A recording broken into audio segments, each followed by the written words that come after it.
नमो भगवते वासुदेवाय। अधिक मास महात्म्य 6वां अध्याय। नारद जी बोले, भगवान गोलोक में जाकर क्या करते हैं? हे पाप रहित, मुझ श्रोता के ऊपर कृपा करके कहिए।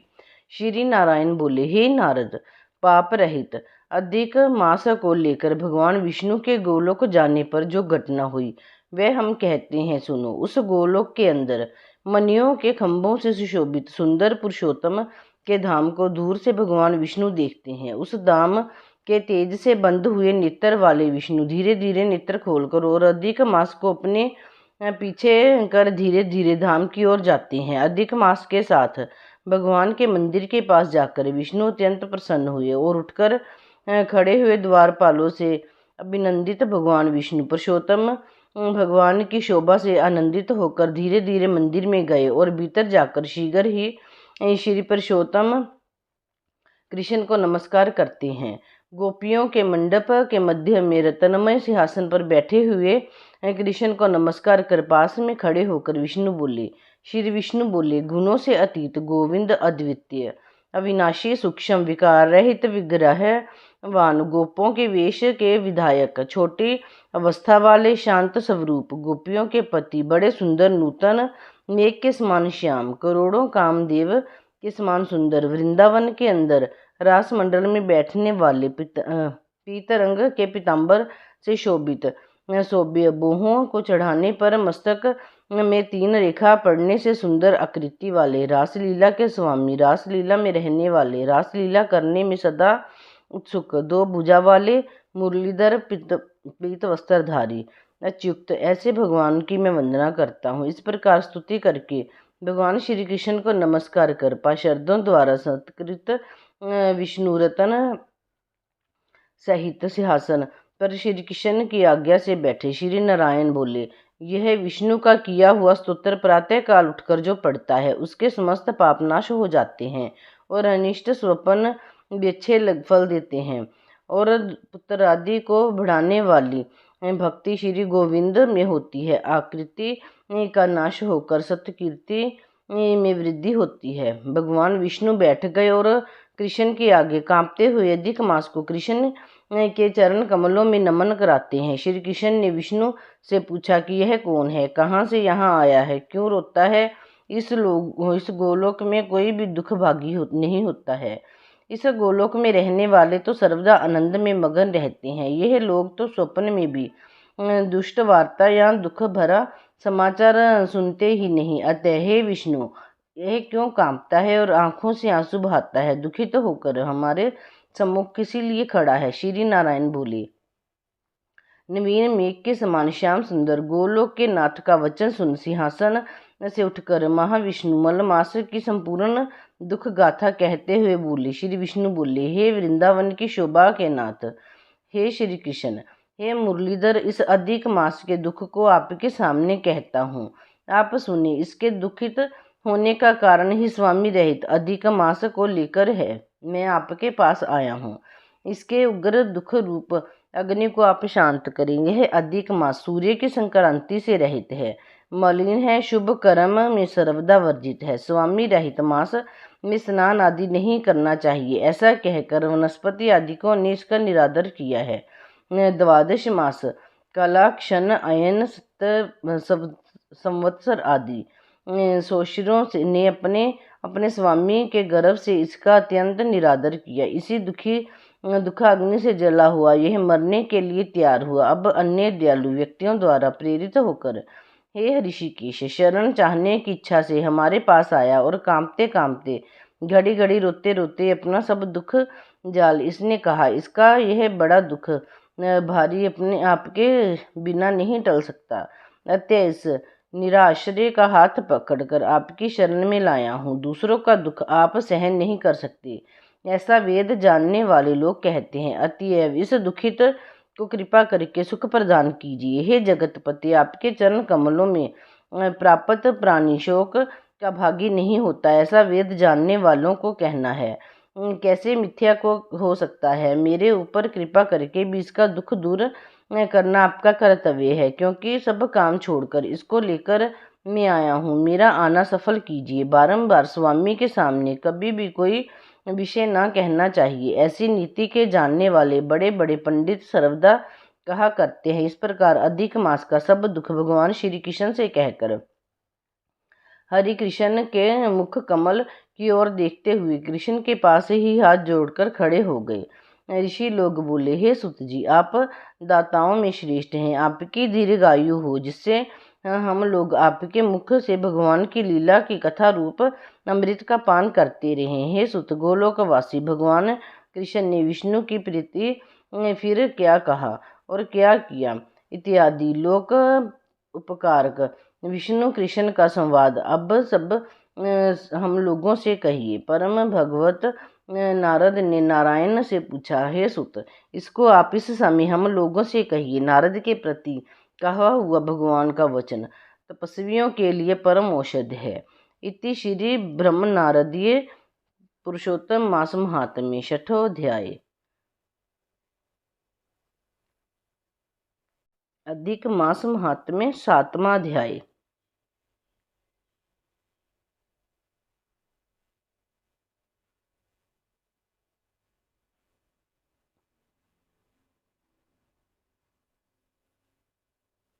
सूत जी बोले, तपोधन, आपने जो प्रश्न किया है वही प्रश्न नारद ने नारायण से किया था। सो नारायण ने जो उत्तर दिया वही मैं आप लोगों से कहता हूँ। नारद जी बोले, विष्णु ने अधिक मास का अपार दुख निवेदन करके जब मौन धारण किया, तब हे बद्रीपते, पुरुषोत्तम ने क्या किया सो इस समय आप हमसे कहिए। श्री नारायण बोले, हे वत्स गोलोकनाथ, श्री कृष्ण ने विष्णु के प्रति जो कहा वह अत्यंत गुप्त है, परंतु भक्त आसक्ति सेवक दंभ रहित अधिकारी पुरुष को कहना चाहिए। अतः मैं सब कहता हूँ, सुनो। यह आख्यान सतकीर्ति पुण्य यश पुत्र का दाता राजा के वश में करने वाला है और दरिद्रता को नाश करने वाला है एवं बड़े पुण्यों से सुनने को मिलता है। जिस प्रकार इसको सुने उसी प्रकार अन्य भक्ति से सुने हुए कर्मों को करना चाहिए। श्री पुरुषोत्तम बोले, हे विष्णु, आपने बड़ा अच्छा किया जो मलमास को लेकर यहाँ आए। इससे आप लोगों में कीर्ति पावेंगे।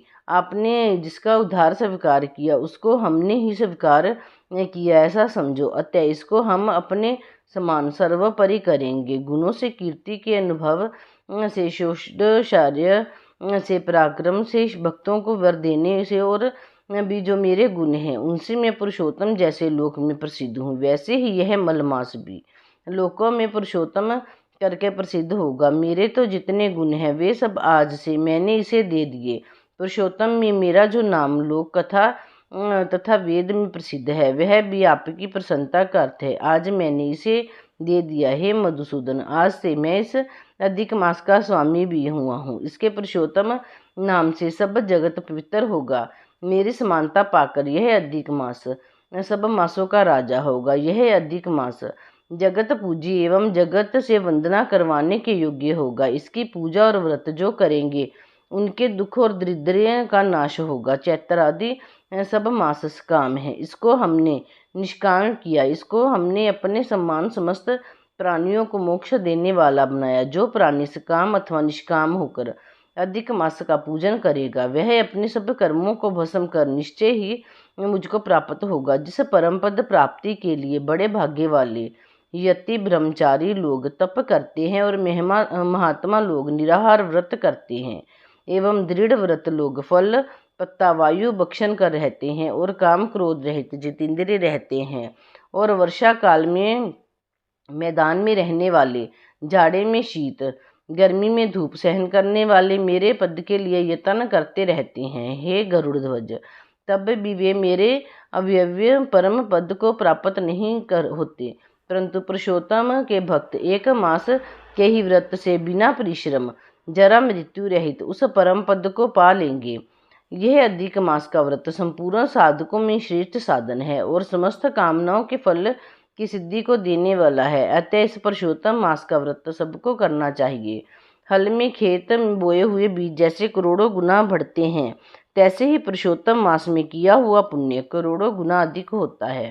कोई चतुर्मासी आदि यज्ञ करने से स्वर्ग में जाते हैं, वह भी भोगों को भोगकर पृथ्वी पर आते हैं, परंतु जो पुरुष आदर से विधि पूर्वक अधिक मास का व्रत करता है वे अपने समस्त कुल का उद्धार कर मेरे में मिल जाता है, इसमें संशय नहीं है। मुझे प्राप्त होकर प्राणी पुनः जन्म मृत्यु के भय से युक्त एवं आदि व्याधि और जरा से ग्रस्त संसार में फिर नहीं आता।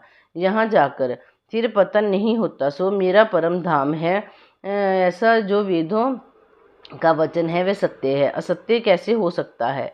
ये अधिक मास और इसका स्वामी मैं ही हूँ और मैंने ही इसे बनाया है।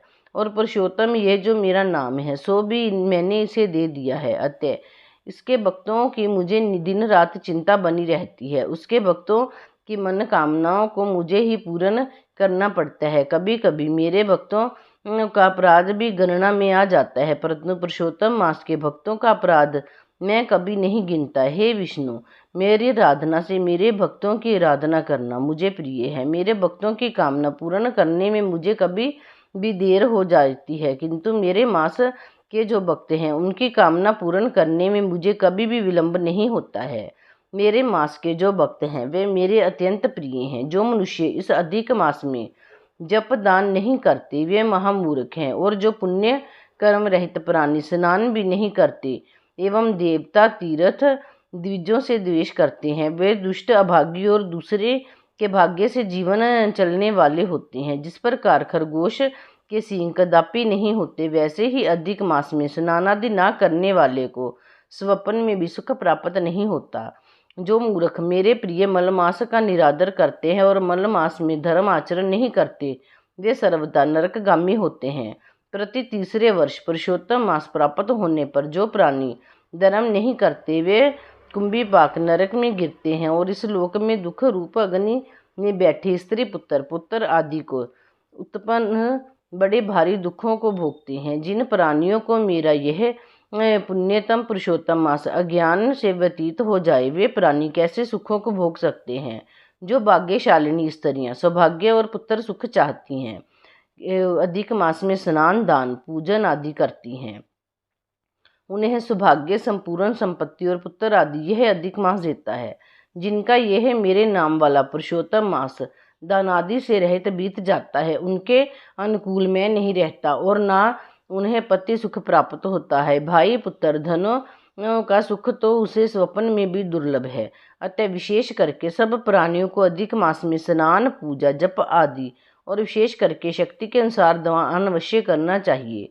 जो मनुष्य इस पुरुषोत्तम मास में भक्ति पूर्वक मेरा पूजन करते हैं वे धन पुत्र और अनेक सुखों को भोगकर पुनः गोलोक के वासी होते हैं।